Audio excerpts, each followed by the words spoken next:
السلام علیکم ورحمت الله وبرکاتہ. زه یم ستاسو کوربه سید ذاک الله. قدرمندو کتونکو، نن زه تاسو ته د سوات یو بله ښایسته سیلګرې سیمه کې موجود یم، پیچوار. قدرمندو کتونکو، دلته واوره هم شوې ده او سیلانیان هم په ګڼ تعداد باندې راغلي دي. تاسو ته به زه دا واوره هم ښیم، د سیلانیانو سره به خبرې اترې وکړو. راځئ زه به ورسره اوسئ.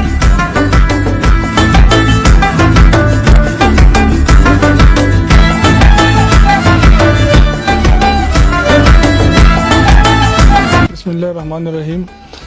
چونکه پیوچار زموږ د تحصیلي مټې ضلع سوات علاقه ده او زموږ د جریسډکشن دی، نو موږ عموما اکثر بیشتر راځو دلته پیوچار ته.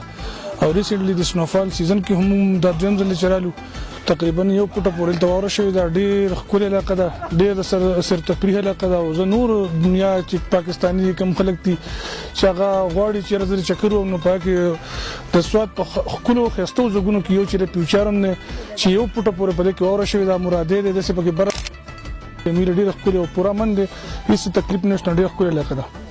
زه د اوارو اوسېدونکی یم او اوس سیل راغلی یم، د څه مېلمانه راغلي د هغو سره راغلی یم راځي ده. او دا خو ډېر ښایسته ځای دی د سیلانیانو لپاره، خو بهر له روډ یې لږ دغه دی بند دی او ورځ نیمه کې به انشاءالله کولی شو. خو دا ډېر ښایسته ځای دی، مزدار ځای دی. نو نور ټولو مینهوالو دا پیغام ورکوم چې دا ځای چې دی دا ډېر ښایسته ځای دی او دې له ډېر سیلانیان راځي او په کار دی چې هر سړی رام شي او دا ځای ویني. نو دا خو اوس دا دی چې اوس واوره شوې ده او واوره کې خو زیاتره سیلانیان چې دي نو هغه به انشاءالله سټارټېږي، اوس راځي به. او موږ هم راغلي یو، څه مېلمانه راغلي وو، د هغو سره راغلي وو او ډېر ښایسته ځای دی او ډېر ښایسته سیندریانې دي. نو هر سړی دی لکه بس دا کوشش وکړي چې یاره دا ځای ویني، دا ډېر ښایسته ځای دی. جی زما نوم شوکت دی، موږ د وارو کلي اوسېدونکي یو.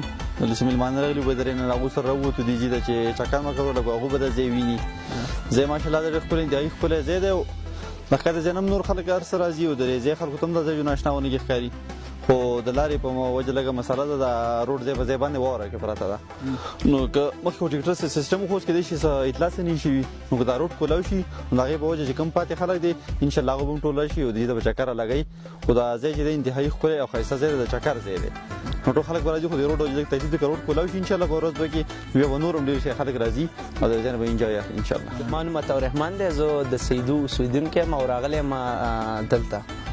ښه، دا ځای ته تاسو راغئ، دا درته څنګه ښکاري، لکه څنګه راته ولګي؟ ماشاءالله ډېر ښکلی ځای دی او ډېر زبردست ځای دی او الله والا قدرتي او حسن ورکړی دی. او زه هم په سوات کې زه یم چې دا کوم علاقه چې ده نو دا د ملمجبې او کالام نه ماشاءالله ډېره ښکلې ده.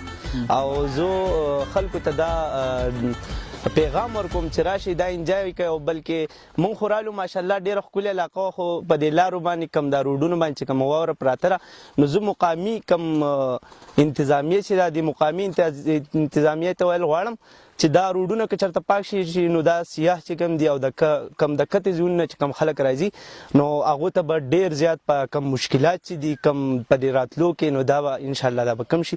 نو امید لرو چې دې طرف ته بیا ډېر خلک راځي چکر. تشاګی ښه د دې ځي؟ هو د دې ځای. ښه، د واورې توی شي تاسو ته بیا څه مشکلات؟ موږ ته دا مشکلات دي، دا سړک باندې یو د سیل د خلک راځي زیات تکلیف وي، ته موږ ته تکلیف وي. نو څه حکومت د حکومت ته دا پکار ده چې موږ دا سړک وزګار کړي. ښه، د واورې نه؟ هو د واورې نه وزګار کړي. ځای نه مرادي ته ډېر ښکلی ځای دی او د سیل لپاره هم ډېر مزدار دی.